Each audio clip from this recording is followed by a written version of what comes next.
उत्तर प्रदेश में विधानसभा चुनाव का रिजल्ट आया जिसमें बीजेपी ने पूर्ण बहुमत से अपनी सरकार बना ली, लेकिन कुछ ऐसे विधायक प्रत्याशी थे जो उनके बीच से जीत कर आए हैं, जिसमें से समाजवादी पार्टी के लखनऊ मध्य से लड़े रविदास मल्होत्रा जी हैं। वो जीत कर आए हैं और काफी बहुमत से जीत कर आए हैं। उनसे पूछते हैं, ये बताइए, हालांकि सरकार तो नहीं बना पाए, आप जीत कर आए हैं, उसमें क्या कहेंगे, कैसी जीत है ये?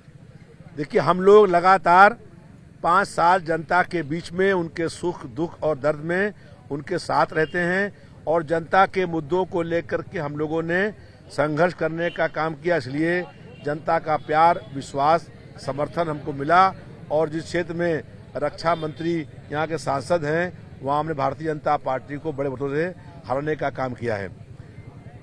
प्रदेश के अंदर जनता का परिवर्तन और बदलाव करने का मन बन चुका था। जनता का मन था कि अखिलेश यादव जी प्रदेश के मुख्यमंत्री बने, लेकिन बड़े पैमाने पर बेईमानी और धांधली करने का प्रयास हुआ है।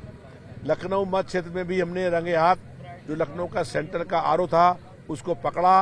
वो स्ट्रांग रूम के पास जहाँ मशीन रखी थी वहाँ पहुँच गया था और उसकी गाड़ी में हथौड़ा, आरी, पेचकस, प्लास और रॉड, लोहे की ताले, चाबी और सील सब मौजूद थी। तो बड़े पैमाने पर भारतीय जनता पार्टी ने जनता का वोट लूटने का काम किया है।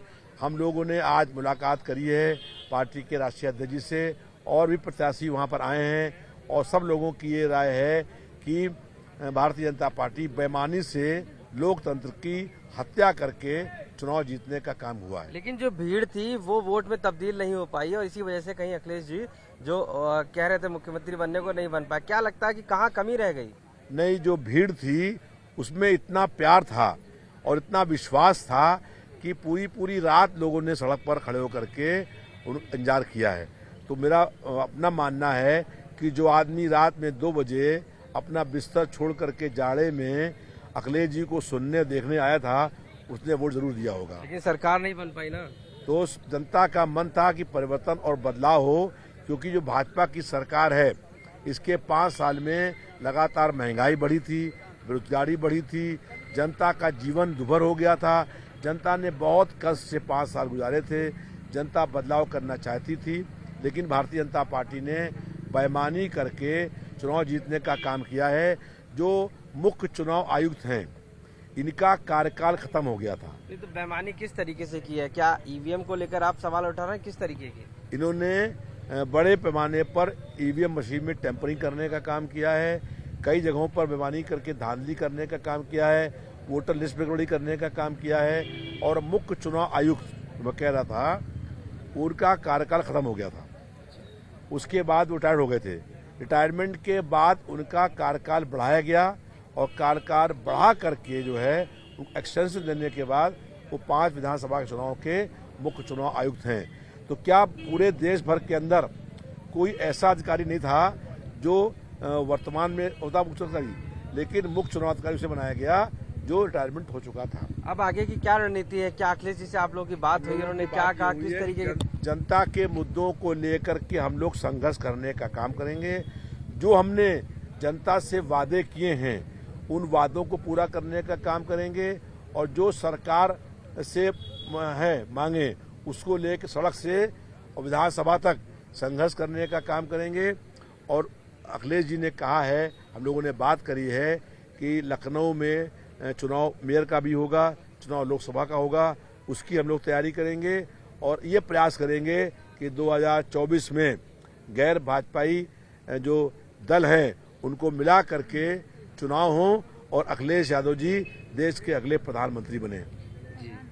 एक चीज और पूछूंगा मैं कि बुलडोजर की बात होती रही थी कि बुलडोजर बाबा आए, बुलडोजर ने चुनाव जिताया, तो कहीं ना कहीं आपको लगता है कि जो समाजवादी पार्टी के खिलाफ, एक तरीके से कह सकते हैं उन लोगों के खिलाफ, जो माफियाओं के खिलाफ जो मुहिम चलाई थी उन्होंने, उसकी वजह से जीत हुई है? देखिए, हम लोगों ने कहा कि किसी गरीब का मकान अगर गिराओगे बुलडोजर से तो उसको हम बर्दाश्त नहीं करेंगे। और आज भी हम कह रहे हैं, किसी गरीब की झोपड़ी, किसी गरीब का कच्चा मकान और उस पर अगर चलेगा बुलडोजर तो हम लोग उसके आगे खड़े होकर संघर्ष करने का काम करेंगे। अब रही बात माफियाओं की, तो सबसे बड़ा माफिया इस प्रदेश के अंदर देश का इस वक्त गृह राज्य मंत्री है, जिसके लड़के ने 5 लोगों की हत्या करने का काम किया। गृह राज्य मंत्री की गाड़ी से केंद्रीय गृह मंत्री के बेटे ने 5 लोगों को मारने का काम किया, तो वो बड़ा माफिया गुंडा है, उसके घर चलाओ बुलडोजर, तो हम उनके साथ हैं। उसकी चिन्मयानंद सबसे बड़ा बलात्कारी है, जो देश का पूर्व गृह राज्य मंत्री है, जिसके खिलाफ एक बेटी ने शिकायत करी और सुप्रीम कोर्ट से जांच के आदेश होने के बाद वो गिरफ्तार हुआ बलात्कार के केस में। वो माफिया है, उसके घर चलाओ बुलडोजर। हमारे खिलाफ जो चुनाव लड़ा था भारतीय जनता पार्टी का, उसके गोदाम में एफसीआई ने छापा डाला और जनता को बंटने वाला राशन उसके गोदाम में मिला। उस गोदाम में चलाओ बुलडोजर, लेकिन किसी गरीब की अगर झोपड़ी पर बुलडोजर आएगा तो बुलडोजर के आगे हम लोग खड़े होकर के उसको रोकने का काम करेंगे। जी ठीक, धन्यवाद बात करने के लिए। तो रविदास मल्होत्रा जी हैं जो मध्य से जीत कर आए समाजवादी पार्टी से। साफ तौर से मानना है कि अब जो तैयारी है वो अखिलेश यादव को 2024 में प्रधानमंत्री बनाने की है और सभी विधायक इसके लिए कहीं ना कहीं अब जनता के मुद्दों के लिए खड़े रहेंगे और उनको इसी कदम पर आगे बढ़ेंगे। लखनऊ से कैमरा पर्सन संजय सिंह के साथ आशीष श्रीवास्तव, आज तक।